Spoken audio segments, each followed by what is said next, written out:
The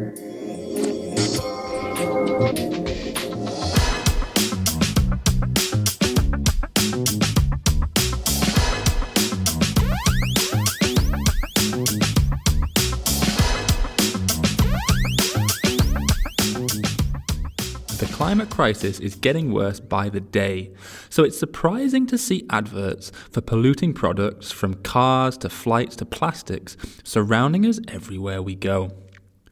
Those ads are, by definition, public-facing, and yet the industry that creates them often remains hidden. Behind every ad is an advertising agency. Some of those agencies you might be familiar with, perhaps Ogilvy or Saatchi & Saatchi. Other agencies are probably less familiar, Edelman, VML, Carmichael Lynch. And yet their power to influence us and the choices we make is everywhere. On today's episode of Better Without Billboards, we're going to be talking about how the ad industry is promoting pollution. Now, on the one hand, it's a seemingly straightforward argument. Advertising for a product drives up sales of that product. So if that product results in pollution, whether that's a car or a flight that creates atmospheric pollution in the form of carbon dioxide or some other greenhouse gas, or whether it's plastic packaging that creates ocean pollution, or whether it's chemical pollution or whatever else, then increasing sales of that product will mean increased pollution. Advertising, sales, pollution. And yet, despite this seemingly obvious chain of causality, holding the ad industry to account for the pollution it causes is very difficult, with no real recourse in regulation or law to do so. As any listener of this podcast will know, Adfree Cities has a long history of engaging with the advertising watchdog here in the UK, the Advertising Standards Authority, or ASA. And whilst the ASA does have the power to act on greenwash advertising or misleading green claims, it does so on a case-by-case basis, which misses the deeper structural or systemic issues of how advertising itself drives pollution. So what can we do to break the chain between advertising and pollution? In today's episode, we're going to hear about a landmark action taken by Adfree Cities and the New Weather Institute to join the dots between the ad industry and the polluting industries that they represent, like fossil fuels. In a complaint to the global corporate watchdog, the OECD, we call out the world's largest ad firm, WPP, for failing to uphold their own commitments on climate and human rights. We'll hear later from my colleague Veronica Wignall, who led the complaint against WPP, and we'll hear as well from Tolmeia Gregory, Associative Creative Director at Clean Creatives, a campaign group working to shift the ad industry away from fossil fuel clients, on why the industry refuses to change and what is required to make change happen. Let's start off by hearing a little of my conversation with Tolmeia on the links between the ad industry and polluting industries like fossil fuels. I started by asking Tolmeia to tell us exactly how the ad industry is linked to pollution, and apologies for a small glitch in the audio near the start. I think a really good example that I actually discovered recently was an IPG agency, Carmichael Lynch, once celebrated that it had helped the fossil fuel company ConocoPhillips sell 40 million more gallons of gas. And when you hear a statement like that, you kind of realize, oh, so these agencies and the advertising industry know that they are helping some of the most polluted world sell more of their products, which is then generating pollution, which is causing, climate injustice issues, whether it's, health or whatever. And so you really can't separate the two in terms of climate impact. And what I've come to personally understand it as is kind of this idea of social license, and the fact that we've kind of advertising enables us to kind of normalize fossil fuels and polluting industries as kind of just the norm and the way of life. We're not kind of advertising enough this idea of a better future, and we're not promoting the alternative as much as we're promoting what we already know to be true, or what we think should be true in terms of polluting industries and fossil fuels. So yeah, it's impossible to take advertising and say it doesn't have an impact in terms of pollution, and impossible to kind of look at pollution and be like, the advertising industry is not responsible. Um, yeah, that's kind of a very simple way of looking at it. Mm. So, I mean, what do you think, or do you have any insight into how this conversation might play out inside an ad agency, right? Do they see themselves in this way, or are they telling themselves a different story about the work that they do? So I think kind of like on a basic level, no one wants to be working for companies that are contributing to the climate crisis. I think on like a human level, the majority of people are aware that the climate crisis is a problem and that it is going to affect them at some point. And so people within the industry end up working on these projects and working with these clients because the attitude from kind of like CEOs and executives is that they're going to help these fossil fuel companies in the transition, that they're going to be able to be a positive force and work from the inside to change the attitudes.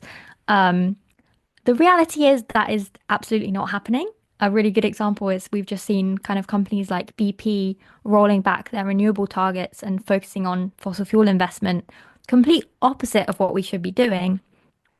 But then these agencies, yeah, are continuing to be like, we're going to help them, we're going to change them, when clearly that's not happening. You've not changed them because they're going on regardless. And so, yeah, that's just not the case. And I think once people become aware of that, they are more willing to take action and kind of, especially like a big part of our work, which maybe you don't necessarily see, but it's kind of helping creatives and employees within the industry realize that they're not alone in kind of feeling those concerns and realizing that actually what is being told from CEOs is not the reality. You know, we even have employees who don't necessarily realize that their company is working for a fossil fuel company until they kind of discover our work or other people's work kind of in raising awareness. So yeah, there's the knowledge and then there's kind of the empowerment part that we have to do in kind of empowering them to take action with their colleagues or find community in the local area of like where their office is and stuff like that.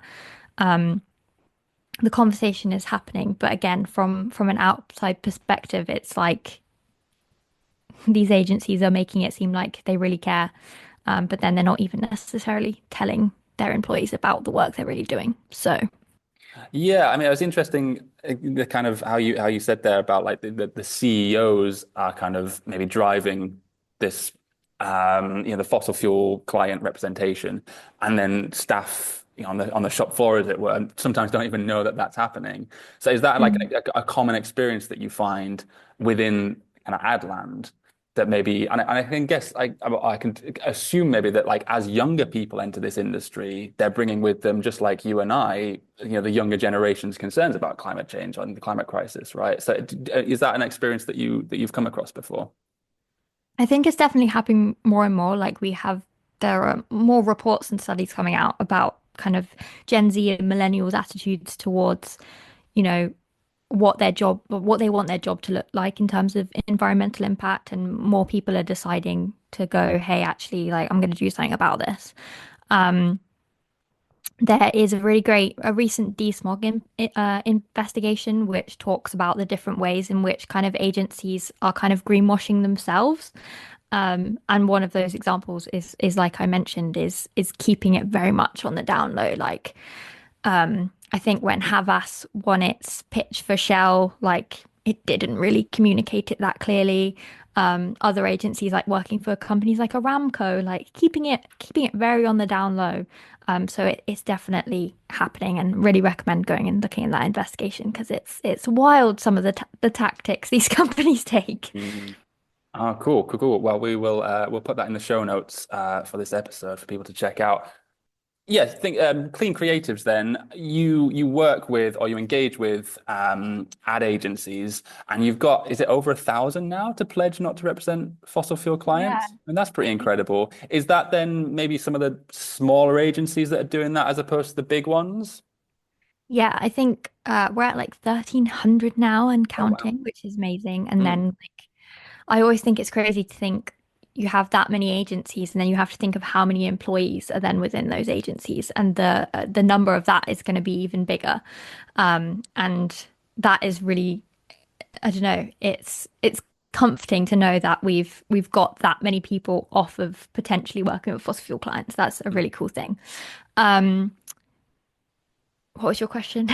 So the question was the agencies that are signing up to Yes. that Okay. pledge, do they tend to be the smaller ones rather than the big ones, which would kind of be my assumption?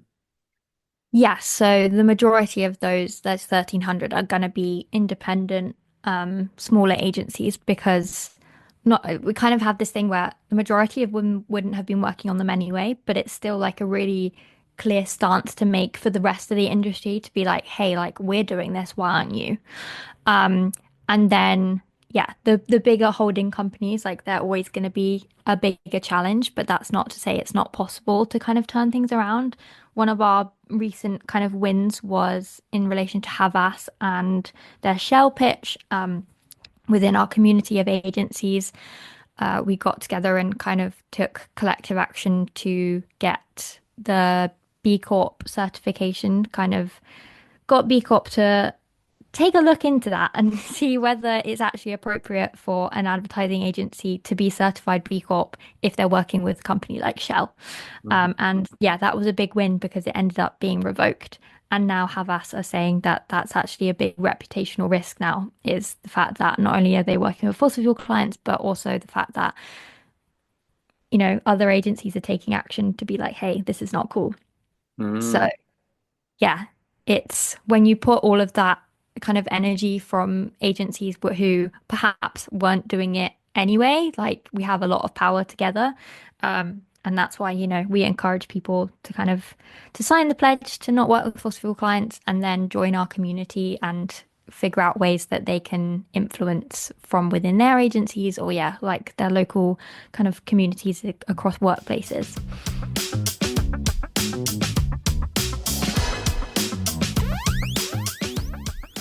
What was clear from speaking to Tolmeia is that there is an ingrained model within the ad industry of representing polluting clients, which is now causing friction with, on the one hand, publicly stated sustainability goals from ad agencies, and on the other hand, internally with their own typically younger staff who are entering the industry very aware of and concerned about the climate crisis and the work that their employer, the ad agency, is doing for industries that are making the crisis worse. So tackling this requires more than the usual complaints to the ASA that Adfree Cities has done before. We need a systemic challenge. In a world-first move, Adfree Cities and the New Weather Institute have made this challenge by reporting the world's largest ad firm, WPP, to the global corporate watchdog, the OECD. Now, I know already there's quite a few initialisms in there, so let's just take a minute to unwrap those. So ad agencies are often grouped into holding companies, a bit like how big corporations like Unilever or Coca-Cola own dozens of other companies. The largest advertising holding companies in the world are together known as the Big Six, and they are Publicis, Omnicom, IPG, Dentsu, Havas, and, biggest of them all, WPP. Each of these holding companies contains dozens of individual agencies, some of which, or indeed many of which, work for polluting clients like fossil fuel companies, car makers, airlines, and so on. So our challenge to WPP via the OECD has the potential to send shockwaves through the ad industry and at long last shine a light of accountability on an industry that has for too long remained in the shadows. To understand more about this, I spoke to my colleague Veronica Wignall, who, along with lawyers from Doughty Street Chambers, led the complaint against WPP. So why have you taken this action in this kind of pseudo-legal complaint with the OECD, and why now? I suppose we were frustrated with our recourse to action under the UK's regulatory system, which we've spoken about before, with a regulator who can only really act on greenwash and can't act on any of the other ways that advertising is harming the environment, the climate and nature and human rights. So it was almost like a step upwards and a step inwards. So to go to the ad agencies making this kind of work and say that this is actually, not only is it a reputational risk, as lots of ad agencies have now acknowledged, working for fossil fuel clients has increased pressure from members of the public over the ethics of doing that kind of work. Not only is it a reputational risk, it's also a legal risk and a financial risk to work for those kind of clients. I think that's what we really want to get across. Okay, so it's kind of like an evolution of some of the work that we've seen before, right? So we're no longer talking about the UK regulator, but a kind of global regulator, this OECD. And we're not just talking about one advert or even one agency, we're talking about this massive big ad firm, WPP, is that right? Yeah, exactly. And I think it's important to note that the OECD's guidelines for corporate responsibility are based on UN principles around human rights. So there's a real human rights element to the complaint, not just that this is causing environmental pollution and loss of nature, but also that those impacts are also having an impact on human rights. Okay, brilliant. So I've had a bit of a look at the complaint, and it's kind of structured around 5 thematic areas, right? Do you want to talk us through some of those? Yes, so we obviously had to be to some extent narrow in our complaint, whereas we could have widened it much more broadly. But what we focused on is WPP's advertising and lobbying work for fossil fuel companies, fossil fuel financiers like HSBC, plastics and automakers and aviation. Well remembered. Just about. All right, brilliant. I mean, could you perhaps give a couple of examples then? So examples of where there's an ad agency that's maybe working for one of those kind of polluting companies and why those adverts are such a problem. Yeah, okay, so I mean, it is really complicated. There are lots of different elements. One example is a Shell advert, which was released in 2022, which was made by a WPP agency, which was then called Wunderman Thompson and is now called VML. So this ad showed lots of imagery of engineers working on kind of wind farms, and there was a lot of stuff around EV charging for cars, and obviously nowhere did that ad mention that Shell is still expanding its fossil fuel operations and is a major polluter. So those ads actually we took to the Advertising Standards Authority and they were banned. So that's good evidence that those ads were misleading. That you would think that the ban on those adverts would be a good reason for Wunderman Thompson to stop working with Shell, but that ad agency continues to work for Shell, continues to promote it as an environmentally responsible company, and also continues just to provide a social license for fossil fuel companies. So that's interesting in itself, but it's also worth noting that this case isn't a greenwash case. We're not only talking about greenwashing, although that is something that the OECD attempts to hold companies accountable to as well. So one other one other general example is that despite WPP's own assertion that it does not take on any client work, including lobbying, designed to frustrate the objectives of the Paris Agreement, so that's really important, that's something that WPP says a lot, it works for the American Petroleum Institute. And Ogilvy is the ad agency that works for the API, the American Petroleum Institute. And API has consistently lobbied against any kind of climate action. So it's lobbied against windfall taxes, it's lobbied against cleaner cars, it's lobbied for pipelines and fossil fuel infrastructure. So WPP's own agency is doing that lobbying work, which is clearly designed to frustrate the objectives of the Paris Agreement. But it's still working for that company.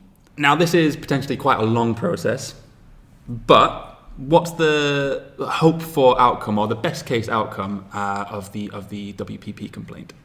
Okay, well, the best case outcome from the top is that WPP drops its fossil fuel clients and stops making work for some of the biggest polluters in the world, and not just Shell and BP, but also perhaps Toyota, HSBC, and others who are responsible for massive pollution and human rights impacts.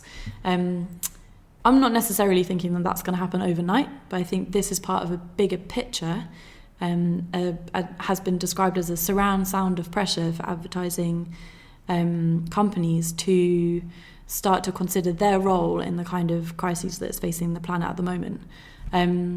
But in the meantime, what we're really hoping is that we can engage with WPP during an arbitration process, speak to them, talk to them about some of the mechanisms that have been actually put in place by other ad agencies, for example, reporting and disclosing their advertised emissions, the emissions associated with the uptick in sales linked to the ads, and some other mechanisms that could be a step along the road.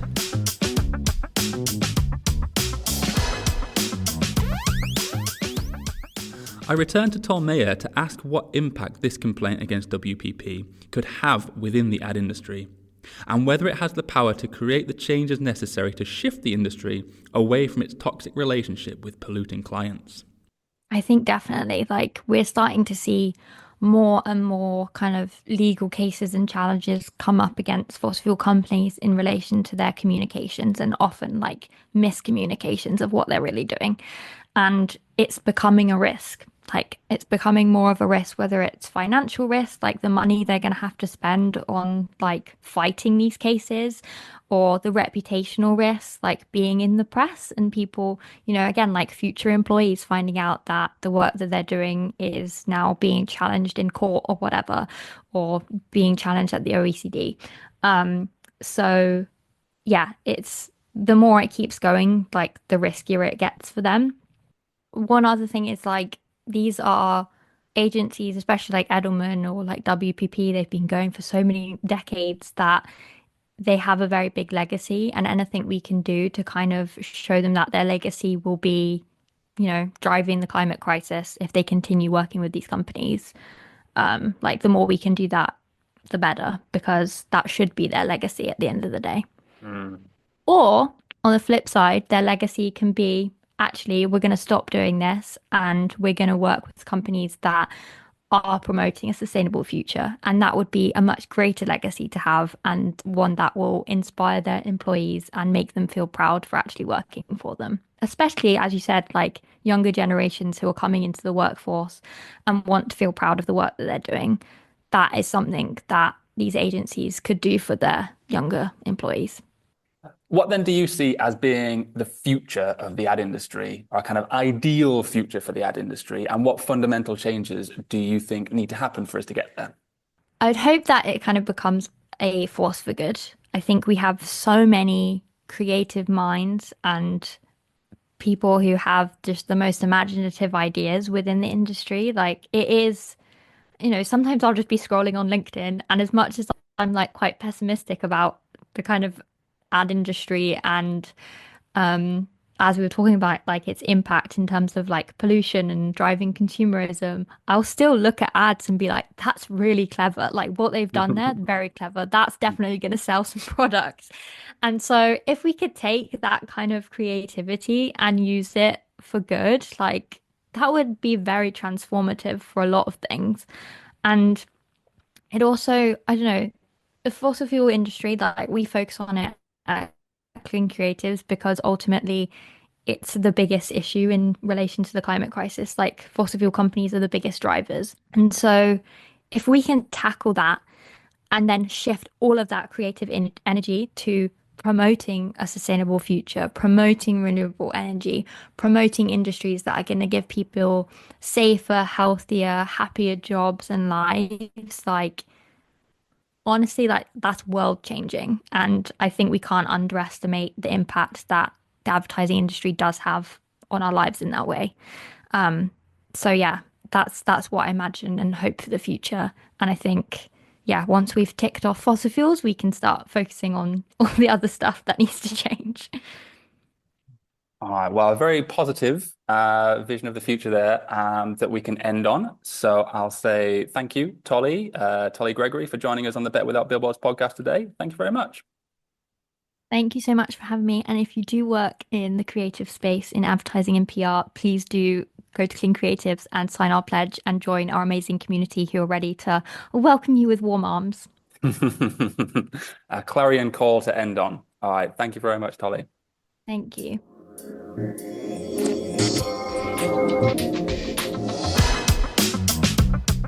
Thank you for listening to this episode of the Better Without Billboards podcast. Find out more about our complaint against WPP at badverts.org/WPP or see the show notes for more.